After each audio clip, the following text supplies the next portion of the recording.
GGI Live. Here we are, baby. Thanks for tuning in, everybody. We got episode 21 with the Go Get It Real Estate team, where dreams are big, but taking action is bigger. Way bigger. Way bigger. Absolutely, guys. Okay, so today, what are we talking about? We're talking about 3 tips on how to effectively analyze your comparables so you know what you're buying, you know what you're going to sell it for, if you know you're a good grasp on your rental budget. So that's what we're talking about today. I'm going to start it off with tip number 1. It's going to be find a great realtor. Yes. Find a Get great back in there. So number 1, realtors have an access to the MLS, the multiple listing services database of all properties that have been sold through that listing. So you need to find a realtor who is investor friendly, wants to provide that service for you, and wants to answer questions as far as, what's sold in the last 60, 90 days, and, have that good communication where they have an expectation of you're not going to buy everything, right? Investors, talk to a lot of realtors will say, Hey, Aldrin. What's going on, Aldrin? What's going on, bud? We have a tendency to ask for a lot of comps and not buy everything. That's just the way it goes, right? So finding a good realtor on board is tip number 1. It's part of your power team, and it's absolutely a necessary part of it. So that's tip number 1. Tip number 2, we're going to get started right now. Thank you, sir. Let's switch thoughts. Yes, tip number 2. What we have is, I'm just going to get this out of the way here. 2 weeks in a row, we lost the rag. Things go missing in this house. I don't know if it's our little dog here, but yeah. So tip number 2, guys. Tip number 1 is obviously important. Make sure you find a great realtor that you can work with. It shouldn't be an obligation for them. It should be a service that they're more than willing to provide you, right? That's right. Number 2 is make sure all your comps have the same specs, the same specs. Huge. What do I mean by that? Very important. This is huge, right? You can't compare the cost of an orange to the cost of a kiwi. They're probably different. Kiwis are delicious. Yes, and I think they're a little bit more expensive, right? So they're a little different. So when you're comparing homes and your comps and you say you picked your best 3 to 5, you want to make sure that if it's built in if it's a 1965 house, you want to make sure that you're comparing homes that are built in that same era, anywhere from 1960 to 1965, right? Or maybe even creep a little higher. If it has a single detached garage, you want to compare it to a single detached garage. If it has a 50-foot lot, you want to take that into account. If it's a 3-bedroom, 2 full bath, 2 full bath, 1.5 bath, 1.5 bath, right? Everything should be the same. And the basement's yes, basement's huge. A full basement, partial basement, no basement. That's a huge thing. And of course the area, which is a given, right? And even within the area, when you're looking at an area in certain areas, if you cross a major intersection or a railway or whatever it is, your prices can change. And so you need to make sure your comps are in the exact pocket of where you're looking at. So all those things matter. But say, for example, you can't line up everything exactly like you want it. That happens, right?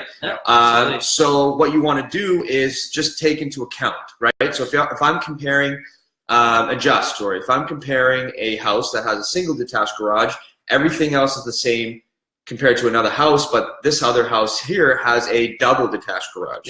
The difference between a double detached and a single detached, it's about $10,000 to $8,000, right? So you want to adjust accordingly.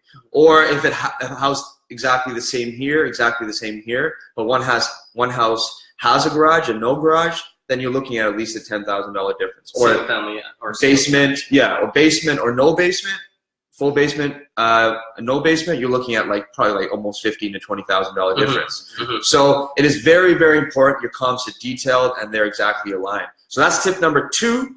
And Saren is going to drop tip number 3. That's a big one. Let me erase this for you here. See, that's the kind of service I get around here. I get things done, or this topic is very important. Yes, Ryan, it is very important because, what I find is, a lot of people say, oh, I got this deal for 30 cents on the deal or on the dollar or 40 cents on the dollar.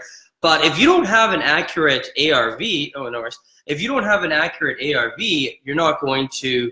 That number is not going to be it could actually be 70 cents on the dollar. And our very first deal, you know, we thought we got it for 60 cents on the dollar, but in reality, we probably got it, what, I don't know, 70 cents on the dollar or something of that nature, right? The ARV is the biggest. Exactly, right? So what it's going to sell for is huge. If you don't have the right ARV, everything falls apart. And it's a lot. That's the way it is. You talk to a lot of investors, and let's, for an example, a 3-bedroom, 1-bath, and then you get 3-bedroom, 2-bath comparables, and they say, oh well, they're not as nice as how I'm going to make this 3-bedroom, 1-bath. It's make sure there are 2 bathrooms comparing to that 3-bedroom, 2-bath. Exactly. Because if it is not the same, it will not reflect in the price. Exactly. Absolutely. And another thing is, you know, one thing that we've noticed as well is a busy street. Yeah. When you're on a busy street, and you know, I've learned this now, is you need to make sure that you're getting comps on that street. And I think other busy streets. Yeah, or other busy streets. Yeah. It will be more reflective of what the true comparable is, because a busy street will bring the ARV down. And that's a tip that you guys should take away, as we've learned that tip ourselves. Value bombs. That's what we're about here. What's tip number 3? Tip number 3. I can't wait to find it. All right. These guys don't know.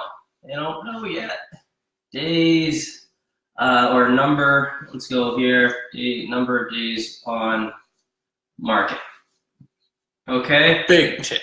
This is huge. Okay. This is huge. So number of days on the market. Okay. So this is very, very important, because if you're looking at comps and they're selling 20, 30 plus days, and you're basing your ARV on that, you're going to be in some trouble, right? You might be sitting on the market for a little longer than you want to be. Like for us, we look at deals that have gone, you know, in that first week. That's kind of what we base our ARV on, right? Because now we know that that's the sweet price point that it's flying off the market, right? We've only had one property this year that has sat on the market for more than 20 days. We only had one property that sat on the market, and that was 28 days that it sat on the market, right? So we really, really know our numbers, and we really know how to analyze our numbers as well to make sure that we have accurate ARVs. And another tip I want to give you guys, number 4, bonus tip. Bonus tip. You didn't even tell us about this.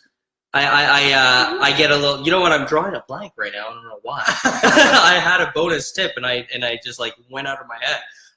But hold on. Let me regroup and get it. When you regroup, go. Yeah, absolutely. So something on the days on market that is important is like, what happens if you have 5 comps and every one of those comps is 60 days on market, right? Well, now just if you want to sell quicker, just adjust your ARV down. Yeah. Adjust the price down so it's, let's say, 250, 60 days on market. Well, maybe I'm going to go, you know, 240 is what I think I can sell it for quickly. Because you want it to, it's just like putting products on a shelf, right? At the lower price for the same value, go quicker. Yeah. So adjust the ARV and you'll get a quicker days on market. And that's exactly what we do when we're analyzing deals. Exactly. And this is not, and we're going to give you another tip. And if Simon comes in with a 4th tip, the tip I'm going to give you, he'll give you the 5th tip. We'll give you the 4th tip here is, this is not just useful for buy, fix, and sell. This is huge for when you're refinancing and how we started. Yeah. Because if you take your top 3 comps and you record them, you keep them in your database, and you go back to refinance, and if your appraiser doesn't come back at the value that you anticipated, now you have proof and justification, proper justification for you to get your appraisal value. And we've actually had to do that twice, and we were successful both times because we had those solid comps. So that's tip number 4, guys. It's great for refinances. I can't remember it. I don't know why. Oh, give them a bonus. That's just crazy. But you know what? Just make sure that you're very conservative with your numbers as well, right? Because we're all numbers guys. That's the way that we operate. We like to be, making sure that we're conservative and, maybe overestimating our budgets for our rental costs, right? Because when it comes down to it, you want to make sure that you have a little bit of a cushion, right? So if you are conservative with your ARV, then that means you're going to have a little bit of cushion, right? It's better to be conservative than, trying to force the deal to happen and go to that really max ARV, because then now if you're conservative and it goes higher, then you're just lining up your pockets, right? Yep. So that's all good. But if you go the other route, now you're losing money, right? Exactly. So just don't force a deal, right? Make sure you're analyzing the numbers. Don't get emotionally attached to it. Just look at the numbers. The numbers will tell you the truth. All right. Does that sound good? Is anyone else commenting? I think Ryan was just saying that it's a great topic. It is a great topic. It is very, very important to know your ARV and how to get to that number. Yep. So guys, that's episode 21. Make sure that you're letting us know some of the values that you have been implementing into your business. We want to hear that, and we want to hear, comment below. We want to know some topics that, we want to know everything. We want to know some topics that you want to hear. And just remember, we just spoke, I just spoke on Saturday at the Brian Tracy event, gave you lots of value on how to find discounted properties. Now, if you want to learn how to make $100K a year flipping houses, we're going to be teaching that. It's a free 2-day seminar. Okay, that's going to be happening on December 2nd and 3rd. And what are we going to be giving them, guys? Like, are we going to be giving them a gift when we get there? I don't know. So people who actually take action, they register, they'll end up coming there, and we're going to be giving away more value, right? Beautiful. So we don't have the book on us right now, but we have our Go Get It Millionaire Playbook, which we should always have with us so we can show you guys. But you're going to have that when you show up. So everyone who comes to the registry or comes to the 2-day seminar will get that. You're of course always going to get our Go Get It Real Estate Dreams Are Big, but Taking Action is Bigger. Which we love that shirt. Great t-shirt as well. And I think there's one more thing that they're going to get too, right? Let's keep it maybe a little bit of suspense. What do you think? When you show up, you're going to get you got to come and see. You got to come and see. All right. So I'm going to put the link in the comments, guys. If you haven't registered, I think we're at about maybe close to 70 at this point in time. Yeah. So make sure you're registering, because we are going to be capping it off very soon. So make sure you're registering and you're confirming that you're coming. And we're very, very excited to give you guys lots and lots of value in those 2 days. We'll put the link down below. Yeah, sure. Ryan Smith, appreciate it, man. Yeah, thank you, Ryan. Appreciate that a lot. Awesome, man. Awesome. Okay, take action. Kill the rest of the week. The weekend, you still got to grind. Make it a great day, everyone. Go get it, baby. Where dreams are big, but taking action is way bigger. Go get it. Okay, go get it, guys.